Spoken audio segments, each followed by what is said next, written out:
Chapter 5, Principles of Inheritance and Variation, video number 3. In this video, we will be studying about incomplete dominance, codominance, paleotropy, and polygenic inheritance.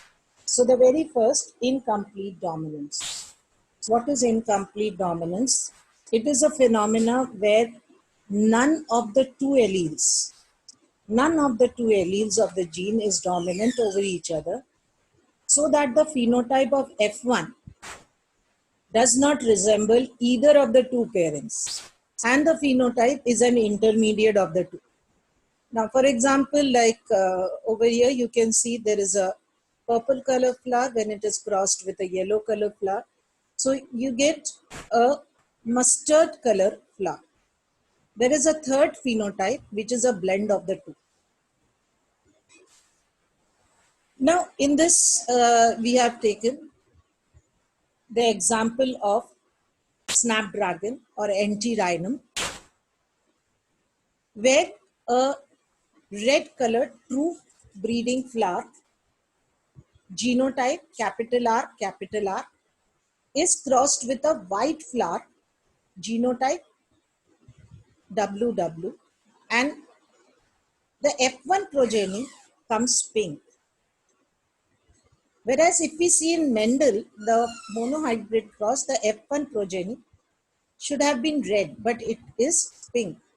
That means even both the alleles are showing their effect.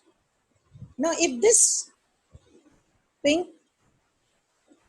phenotype having genotype RW, the two gametes are produced, R and W, it is crossed, then the F2 generation, we get the ratio of 1:2:1.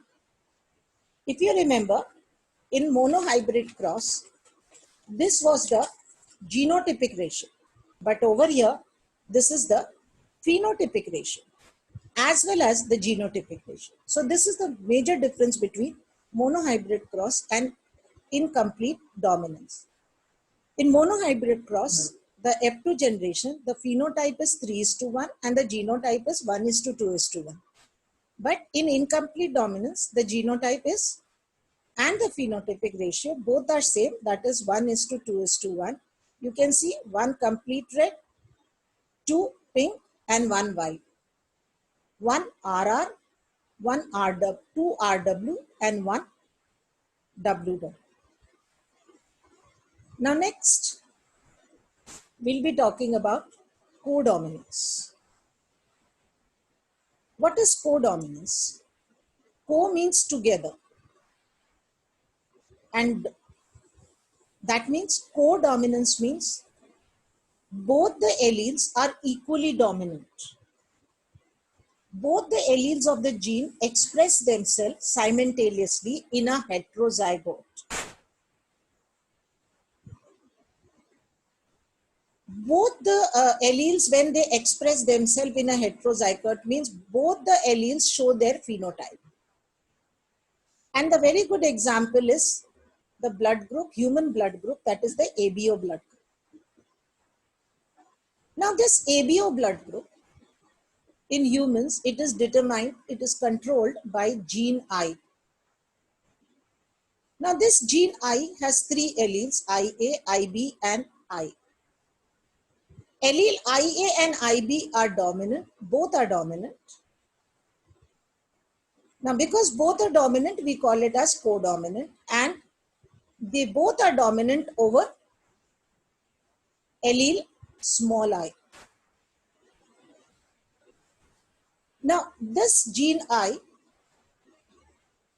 it produces a sugar polymer on the plasma membrane of RBC. And the two alleles IA and IB, they both produce slightly different sugars on the plasma membrane of RBC. And the allele small I does not produce any sugar. And therefore, we can get 6 genotypes out of these 3 alleles. 4 blood groups we get. We know that A, blood group B, blood group AB, and blood group O. Blood group A can have two genotypes, IA that is homozygous or IAI that is heterozygous. Blood group B can also have two genotypes, homozygous IBIB or heterozygous IBI. Blood group AB will have only one genotype, IA and IB. Now, as both are dominant, what do you see? That the blood group is AB, IA also shows its effects and IB also shows its effect. And blood group O, the genotype will be small I as it is recessive. So, one gene, gene I, it has three alleles, IA, IB and I, and it can give you 6 different types of genotypes. Now next, let us see what is paleotropy. Paleotropy is one gene shows more than one phenotypic character. Students, initially it was one gene, one character concept. But now, yes, there is one gene, one character concept. One gene controls one phenotypic character, but there can be one gene can control more than one phenotypic character. This is paleotropy. We'll be also doing polygenic inheritance. Let me show you polygenic inheritance, where you will see that more than 3 genes controls one character. So you can see the difference between polygenic and paleotropy. What is paleotropy? I showed you just now. Paleotropy is one gene controlling more than one phenotypic character, and polygenic is more than 3 genes controlling one phenotypic character. Now, let's study about paleotropy. So, I'll repeat again, what is paleotropy? When one gene controls 2 or more than 2 phenotypic character, that is paleotropy. A good example of it is seen in the pea plant, where this gene B, it has 2 alleles, capital B and small b. And this gene B controls 2 phenotypic character. One is shape of the seed, another is amount of starch. Now, when this capital B, that means a round seed, because it's controlling shape of the seed, round seed and large starch grain crossed with small or less starch grain and wrinkled seed, that is small b, F1 generation is capital B, small b. Now, when this F1 generation is undergoes selfing, it produces a genotype of 1:2:1, a phenotype of F2 generation, that is 3:1. So we will see that whenever the genotype is capital B, the P grains are round and large starch grains are produced. So we understand that capital B is dominant, but small b gives us wrinkled seed and smaller size starch grain. But when we see that the genotype is capital B, small b, it appears round. The shape of the seed is round. So what do we conclude? That capital B is dominant. But no, whenever this B comes in heterozygous condition, that is capital B and small b comes together, the shape is round, but the starch grain produced is intermediate. So what do we conclude? That this gene B means capital B. This capital B shows complete dominance. It shows complete dominance when the shape of seed is considered. It shows complete dominance when the shape of seed is considered. And this same capital B shows incomplete dominance when the size of starch grain is considered.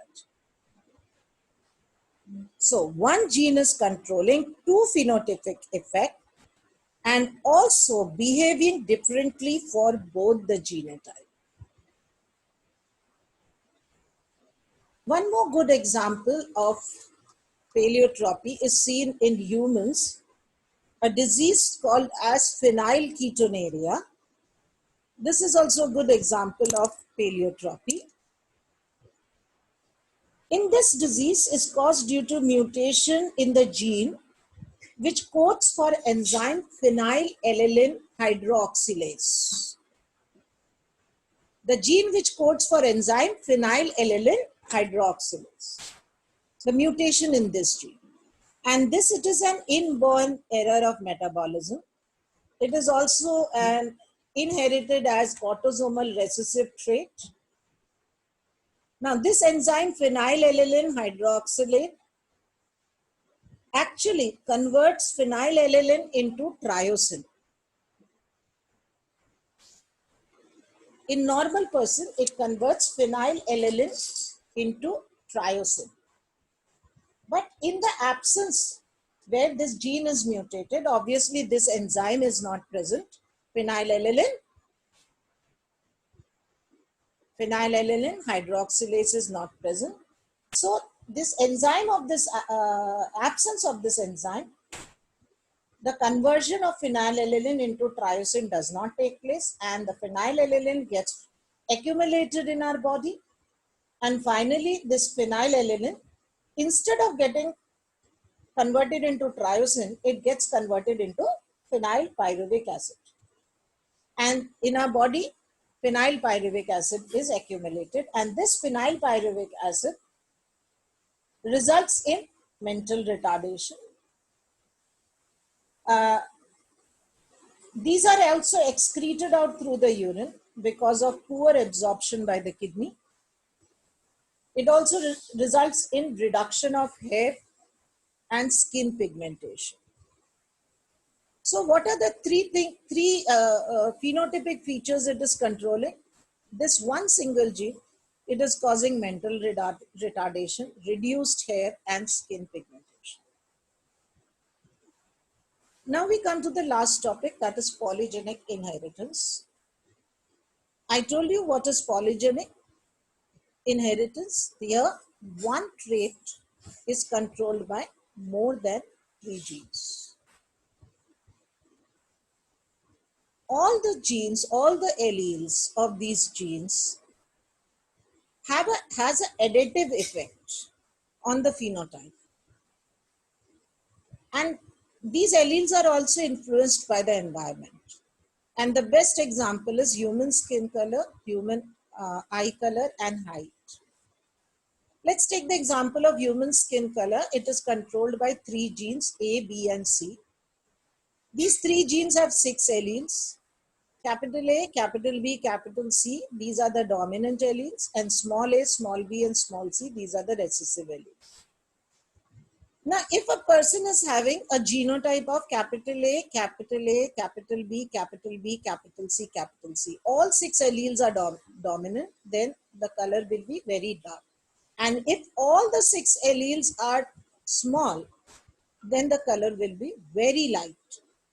And if 3 are dominant and 3 are recessive, then it will be having intermediate color. In case if we, you can just see the cross over here. Here in a cross, a very light person, person having very light color, that is all